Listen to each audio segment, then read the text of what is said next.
Halo semuanya, balik lagi sama gue Pas Tobing dan hari ini gue berkesempatan untuk menguji mobil terbaru dari Wuling. Yes, ini adalah Wuling Axion PHEV. Nah, hari ini kita akan berjalan jauh, jadi kita punya banyak kesempatan untuk ngerasain driving impression-nya, kenyamanannya, nyobain fiturnya. Jadi, ya, langsung aja kita OTW yuk.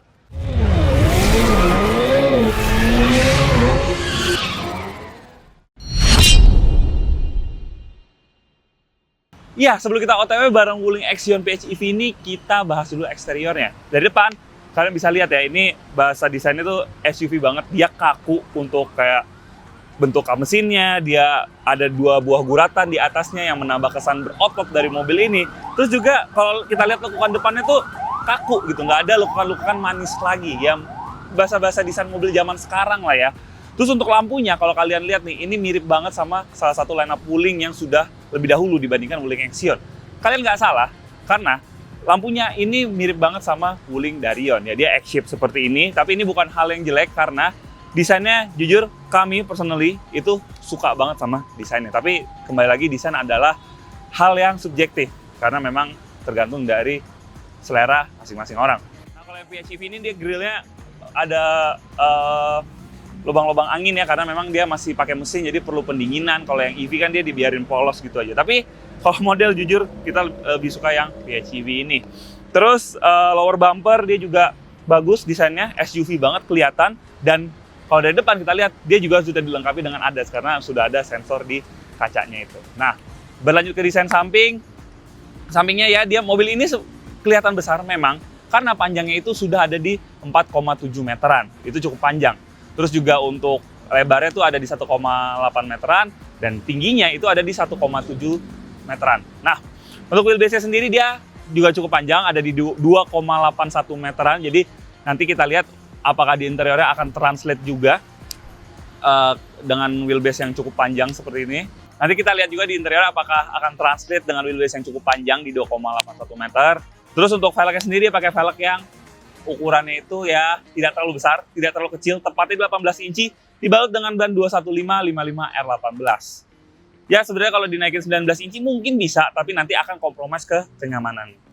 Ya, terus juga window liningnya dia juga SUV banget, kaku, dan dilengkapi juga dengan roof rail. Nah berlanjut ke belakang, desainnya sama seperti lampu depan, lampu belakangnya juga mengadopsi desain X-shape dan lekukannya itu juga sederhana banget. Karena memang kalau mungkin Wuling berpikir kalau misalnya dibikin terlalu ekstrem desainnya, jadinya mobil ini desainnya jadi tidak timeless. Jadi kalau misalnya orang yang mungkin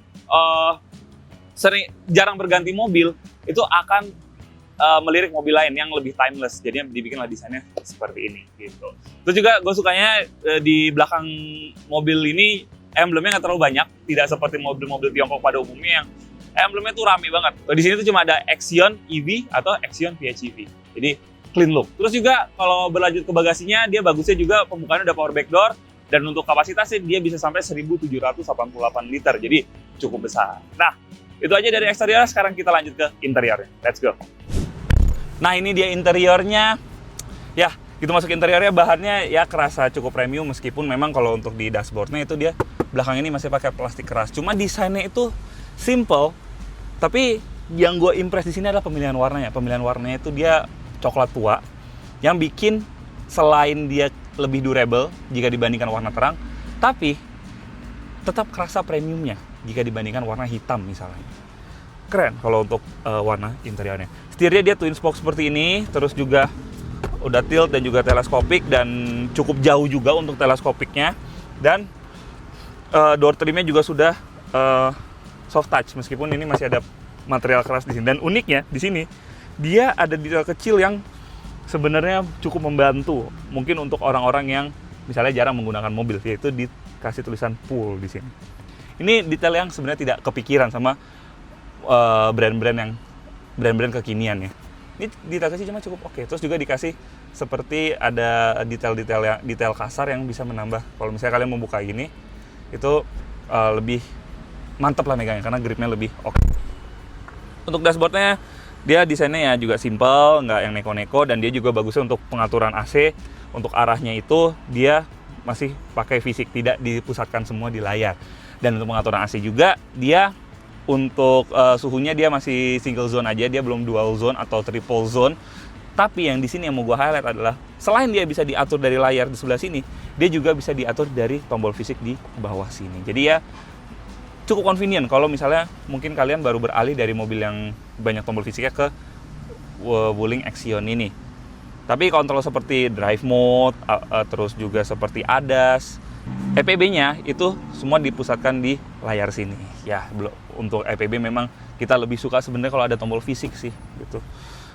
Terus untuk joknya pengaturan dia juga sudah elektrik. Untuk penumpang depan, kanan kiri, joknya juga udah leather pastinya untuk ketiga barisnya. Dan juga sudah ada perforated seperti ini. Jadi kalau misalnya kurang dingin atau misalnya kalian lagi di cuaca panas, itu udaranya bisa lebih cepat untuk cooling down-nya. Dan berbicara soal jok, pendinginan jok, untuk Wuling Axion ini jok depannya sudah dilengkapi dengan ventilated seat, jadi menambah kenyamanan lagi di mobil ini. Panoramic sunroof juga sudah hadir dan cukup panjang dari depan sampai belakang. Untuk AC-nya dia juga sudah triple blower dan ditempatkan di plafon, jadi lebih rapi. Dan untuk pengontrolannya, untuk anginnya itu ditempatkan di tengah sini. Jadinya kalau nggak perlu nunggu penumpang depan atau pengemudi untuk setelin buat kalian bisa langsung setel di sini. Terus di tengah sini juga sudah ada USB-A port, USB-C port, bagus. Jadinya menambah kenyamanan kalian sebagai penumpang kalau misalnya kalian mau ngecas gadget kalian. Wireless charger juga sudah hadir di sini dan juga sudah ada pendinginnya. Center console cukup dalam, tapi secara panjang maupun lebar agak kurang gede gitu. Padahal mobil ini tagline-nya adalah Indonesia banget, eksplorasi Indonesia. Ya. Itu aja dari interiornya. Dan seperti apa sih rasa mengemudikan Wuling Axion PHEV ini? Langsung aja kita OTW yuk. Ya, akhirnya gue kebagian kesempatan untuk ngerasain impresi berkendara dari Wuling Axion PHEV ini. Nah, hal yang pertama gue notice adalah posisi mengemudinya dia cukup tinggi. Dia commanding, SUV banget. Jadi bagusnya blind spot di mobil ini tuh minim karena memang posisi mengemudi yang commanding tadi. Cuma memang kalau misalnya mungkin badan kalian yang berukuran besar, misalnya badan kalian berukuran besar gitu ya, itu akan agak mentok ke dashboard bagian bawah. Tapi nggak apa-apa, itu bukan hal yang annoying, tapi butuh penyesuaian aja, adjustment di posisi mengemudi kalian. Dan kalau misalnya kita bicara soal performanya, mobil ini dilengkapi dengan mesin 1500cc dedicated hybrid engine yang punya tenaga 105 HP dan torsinya di 130 Nm.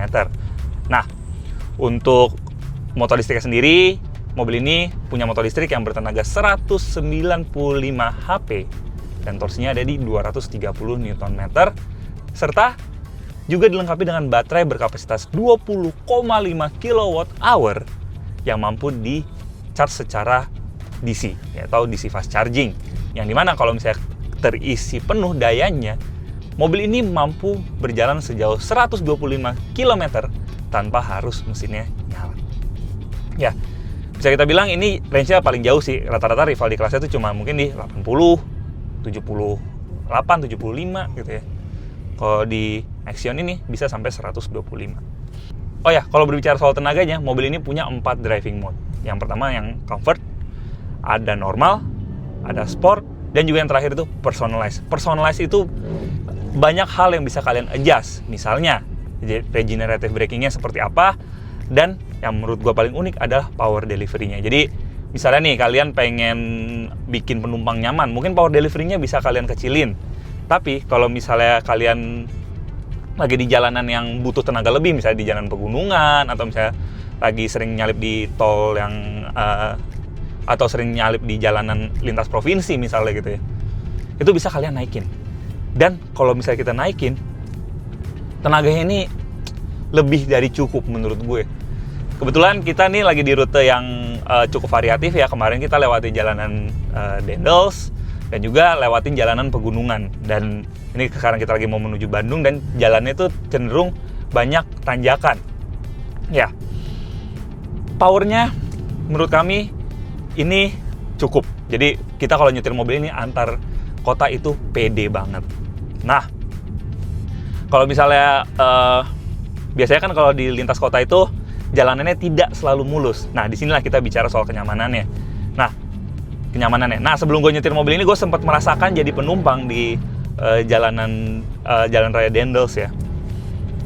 Itu jalanannya kebetulan kondisinya lagi agak rusak waktu kita melintas di jalanan tersebut. Suspensinya enak banget, beneran. Settingannya tuh oke banget. Gue duduk di belakang, biasanya kan gue kan orangnya tuh sering nyetir, yang dimana kalau misalnya gue disetirin itu sering banget gue ngerasa nggak nyaman, bahkan sering mual gitu ya.